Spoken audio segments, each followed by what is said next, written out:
Hi there, I'm going to my review for First Reformed. So First Reformed is the new film by Schrader, best known as the writer of Taxi Driver, and he's a well-established director as well. And I have to say, First Reformed blew me away quite a bit. I think this is really a gem of a film, and a film that is definitely worth checking out if you can find it, because it's not playing on a wide release, but it's really fantastic. This is kind of an infusion of Schrader's own Taxi Driver and Bergman's Winter Light, but there's also shades here of other art house films about religion and about despair. So First of all, it revolves around Ethan Hawke, who plays a reverend, who ends up getting involved in a man who is kind of an extremist on climate change, and by extremist I mean essentially almost a terrorist. And what we then have is this very complicated film about despair, loneliness, about the state of the world we're in.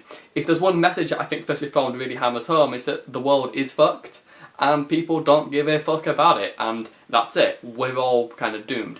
And I think this is a despairing film, but I think it's not the complete despairing, utter depressing experience it could be. I think it's despairing in a way that is considerate to its characters. It comes from the despair of its lead character, and I don't think it's necessarily the despair of the world, it's the despair of one character. And whether or not you choose to see that as a wider indictment of the world we live in is up to you, I guess. Much like Taxi Driver was about post-Vietnam uncertainty, First Reformed is about post-Iraq angst to some extent. It's certainly about the world we now live in, where religion and terror and extremism are seemingly more common. It's a film about that whole aspect of extremism, and about how in a world of such indifference extremism is more common, and about how extremism forms from a society that doesn't really seem to acknowledge it. The intersection of God and politics is so deeply crucial, I think, to First Reformed. I think there's whole aspects of this which are just devoted to showing us the way that politics and belief and views on the world have to kind of be reconciled with biblical belief or reconciled with faith, and how people will reconcile their faith in any way to fit with their politics, or vice versa even.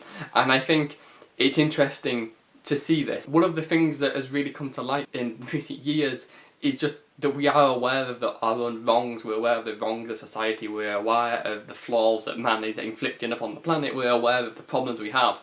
And the lead character is on sort of a mission in a way. He ends up being caught on a path he can't be diverted from, where he ends up becoming very much fixated with the problems that we have. It's a world where we can see the bad, we know who the people are that are ruining things, and or we think we can, and it's a tough path for anyone to choose.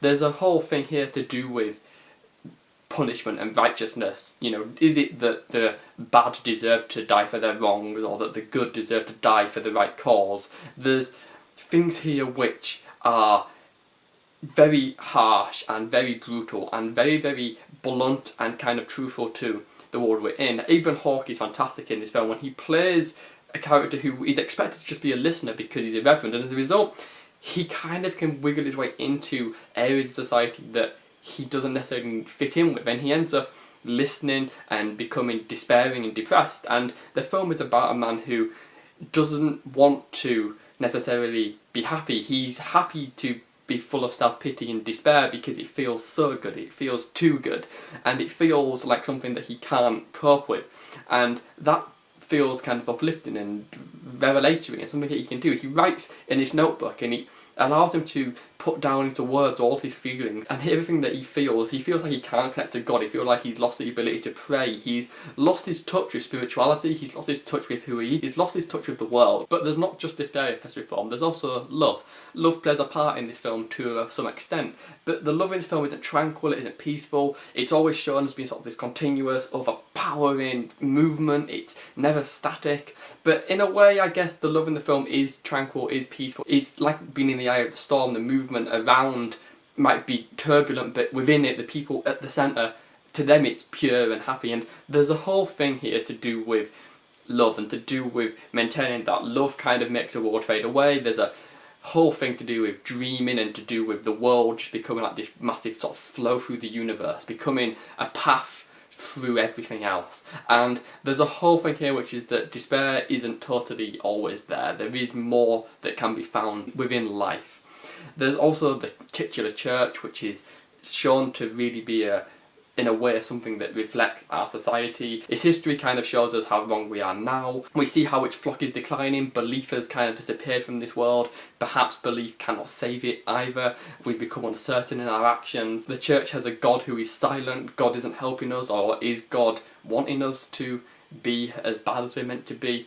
Whatever First Reformed ultimately boils down to, there's nothing really here which is so explicit. It's an implicit film that's just kind of the journey of one man. It's a character study, and it's about the way that he sees the world falling apart and about how he tries to mend it in whatever perverted, twisted way that he can. And it's a real dark, deep look at the evils of man and at the evils of God and at the evils at the heart of people and of society, and just the wrong-headedness that people can live their lives by, and by the wrong-headedness people can get caught into, and really a moral question about just what our role is in this world. I think First Reformed is absolutely a masterpiece. It is deep, it is clever, it's emotional, it's strangely bizarre, it's interpretable, it's not one thing, it's many things. It's directed with a fantastic style, it has a lot of depth, it has a lot of themes, it all comes together to build up into this ever-increasing tension of just trying to find the right in a world of wrong. I think it's a raw, brutal exercise in intellectual spirituality, and I think it is the exact sort of genius film that you don't get too often. It's a masterpiece, absolutely one of the best films of the year, and I think just as a whole, there really isn't anything I can say that really does justice to what First Reformed is. It's just one of those films that just is amazing. So that's what I think of First Reformed. I'd love to hear your opinions if you've seen it, so please leave me a comment. If you like this review, please give it a like. If you want to watch more of my reviews and subscribe, if you want to read more of my reviews, you can follow me on Letterboxd or on Twitter. Links in the description. Thank you for watching, and First Reformed is just a masterpiece.